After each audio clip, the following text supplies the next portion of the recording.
Most likely, you've seen hydraulic lifts raise cars, forklifts lift tons, and excavators tear through the earth like beasts. But how do fluids create that kind of power? If hydraulics seems confusing, don't worry. By the end of this video, it won't be. In this video, I'll break down the absolute basics of hydraulics in the simplest way possible. You will learn 1. What hydraulics is. 2. The 3 most important things that make any hydraulic system work. And 3. I'll show you the key components you'll see in almost every system. So what is hydraulics? Hydraulics is basically using fluid under pressure to create force and do work. And one of the simplest examples, something a lot of people already have at home, is a pressure washer. Before we jump into industrial hydraulics, let's look at the 3 key elements that make any hydraulic system work. Number 1 is pressure. I call it the force creator. Pressure is the force applied to the fluid. A good example is a garden hose. When you put your finger over the end, the water shoots out harder and faster. By narrowing that opening, you're increasing the pressure. In our pressure washer example, a common misconception is that the pump creates the pressure, but in reality, it's the nozzle or the load that creates the pressure. And this is true for every hydraulic system. The second element is force. That's the actual push you get from the pressure. Pressure pushing against an area creates force. So the force is equal to pressure times area. For example, if the area is 12.5 square inches and the pressure is 800 psi, the force comes out to 10,000 pounds. In our pressure washer example, the force is created when the water hits the ground, right over the small area where the nozzle stream makes contact. Before we go further, a quick note. This part of the video is sponsored by Brilliant. I like them because they make learning science, math, and problem-solving genuinely interactive. Brilliant is a learning platform that helps you understand concepts by doing, not just by watching. You explore math, science, computer science, and more in a way that makes the ideas stick. You can tweak variables, see the results instantly, and build understanding from the ground up. It's a much more effective way to learn, and it sharpens your thinking for real-world problem solving. Spending just a few minutes a day helps you build a consistent learning habit that pays off over time. To start learning for free, go to brilliant.org/electricalad, scan the QR code on screen, or click the link in the description. Brilliant is also giving our viewers 20% off an annual premium subscription, so you can unlock all their interactive lessons. The third element is flow. Flow is simply how fast the fluid moves. More flow means your hydraulic component, like a cylinder, moves faster. Less flow means slower movement. Flow is measured in gallons per minute or GPM. For example, pressure washers always list their flow in GPM, and they specify that number at a certain pressure. That's because flow tells you how much water is moving, and pressure tells you how hard it hits. Now that you understand the basics of pressure, flow, and force, let's take a look at an actual industrial hydraulic system and the main components that make it all work. In our system, the first component is the hydraulic actuator, or cylinder. Its job is to take hydraulic power and convert it into linear motion. The second component is the hydraulic tank. This is where the system stores its hydraulic fluid. The tank isn't just a container. It also lets the fluid cool down, release trapped air, and settle out any contaminants that may exist. The next component is the suction strainer. It's usually sized around 100 to 130 microns, and its job is simple. Keep the big particles out before the fluid enters the pump. This protects the pump from taking in anything that could score, scratch, or damage it. The pump is the heart of the hydraulic system. Without a properly sized pump, the system can't deliver the flow you need, and without flow, you'll never build pressure. The pump pulls fluid from the tank and pushes it through the system, giving the hydraulics the flow needed to reach the desired pressure and actually do the work. There are 3 main types of hydraulic pumps: gear pumps, vane pumps, and piston pumps. Each one fits a different type of hydraulic system. Gear pumps are fixed displacement, meaning they always deliver the same amount of flow at a given pressure. Vane and piston pumps can be either fixed or variable displacement. With a variable displacement pump, the flow automatically adjusts based on what the system needs, which makes the whole setup more efficient and reduces wasted energy. Gear pumps work great with tandem or open center directional valves. In the center position, the pump's flow simply returns to the tank at almost zero pressure, so the motor and pump aren't under any load. I'll explain this setup a little later in the video. Gear pumps are also a good fit when you're using an air motor that only turns on when it's needed through a solenoid. But gear pumps are not a good choice if the system has to run at constant pressure for long periods.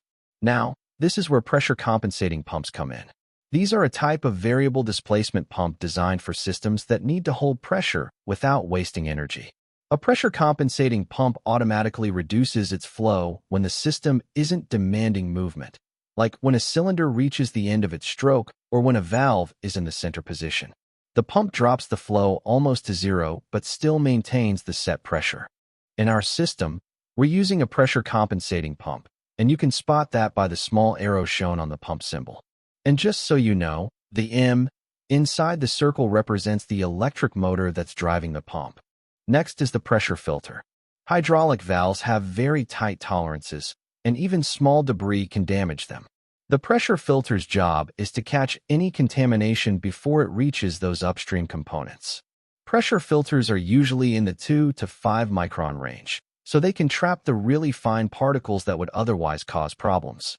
Next is the pressure relief valve. This is the system's safety device. It prevents the pressure from going higher than the system's set limit.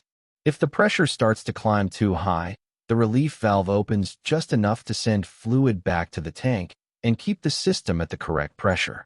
In our case, the pressure relief is set at 1,200 psi. Now we need to talk about a component that's a bit more complicated: directional valves. So I'm going to take my time here and explain them in a way that's easy to understand. To extend the cylinder, we need to connect the pump's flow to the blind end of the cylinder and connect the return path to the rod end.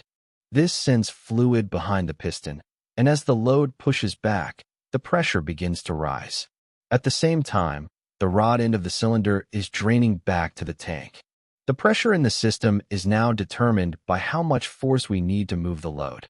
To keep the cylinder extended, we have to keep supplying flow to the blind end and keep the rod end open to the tank, or simply block both ports so the piston can't move.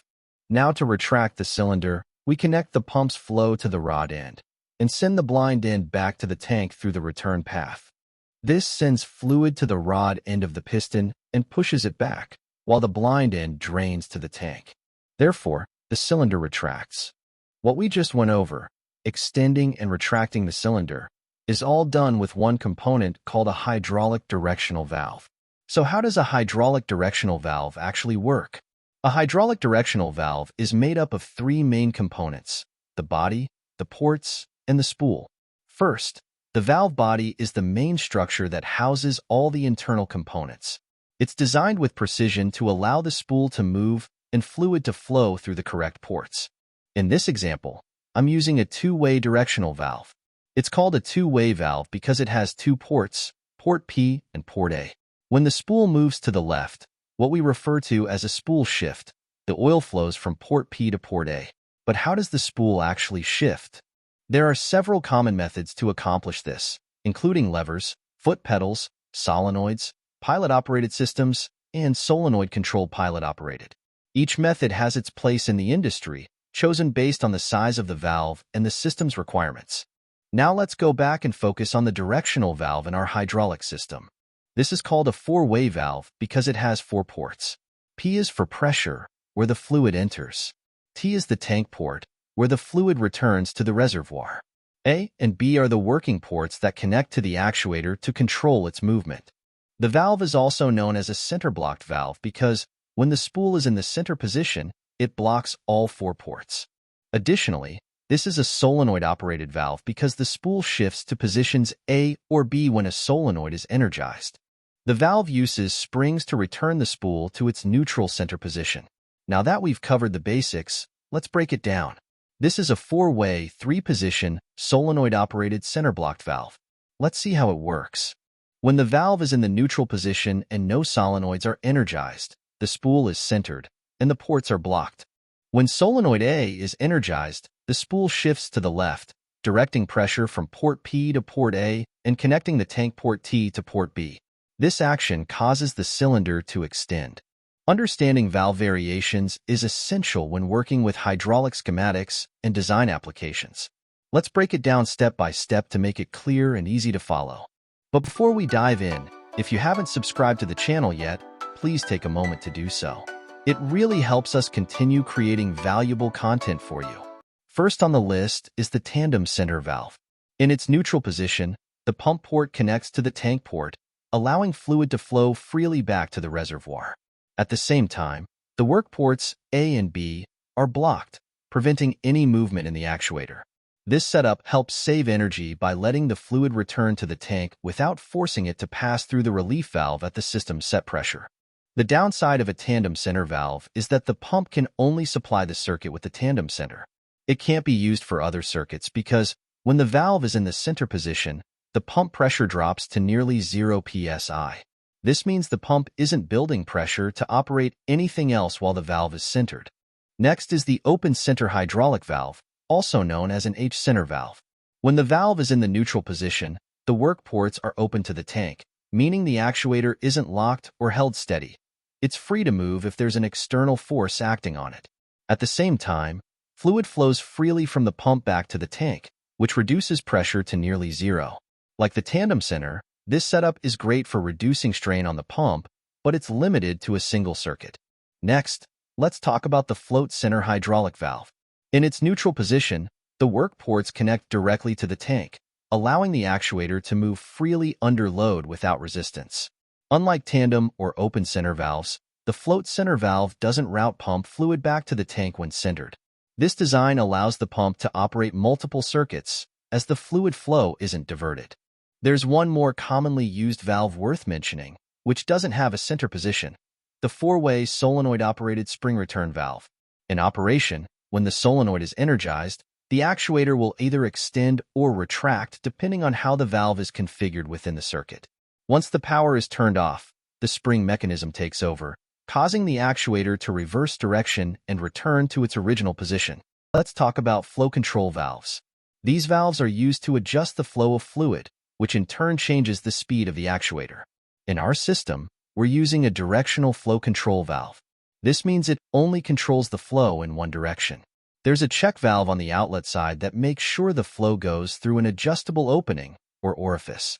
A good rule of thumb is to use the flow control to regulate the flow as it exits, which is called meter out. This method generally provides smoother operation than controlling the flow when it enters. Next in our system is the return filter. Its job is to catch any debris in the oil before it returns to the tank.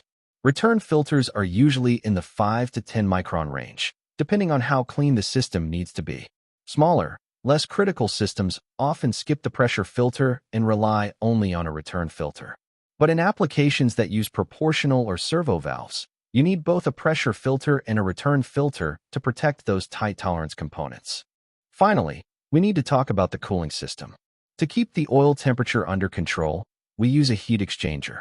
In this design, I'm using a water-cooled heat exchanger, which you can identify by the two in and out arrows on the side. Smaller systems that don't run very often usually don't need a heat exchanger.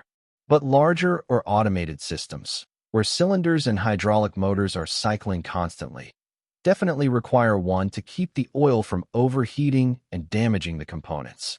Here are two main types of hydraulic heat exchangers: air-cooled and water-cooled.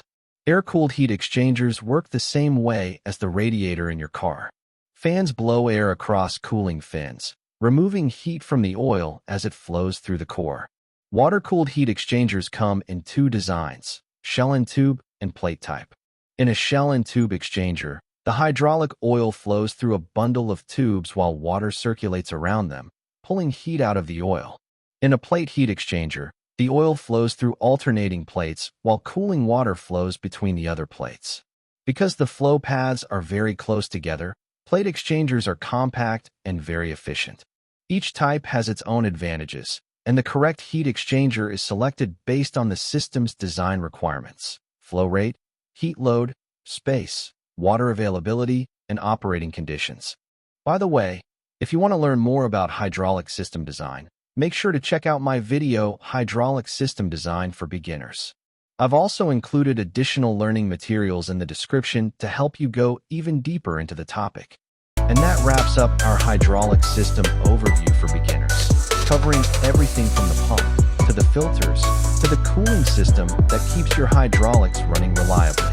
If you found this helpful and want more practical, real-world electrical and hydraulic lessons, hit subscribe and turn on notifications so you never miss a new electrical lab video.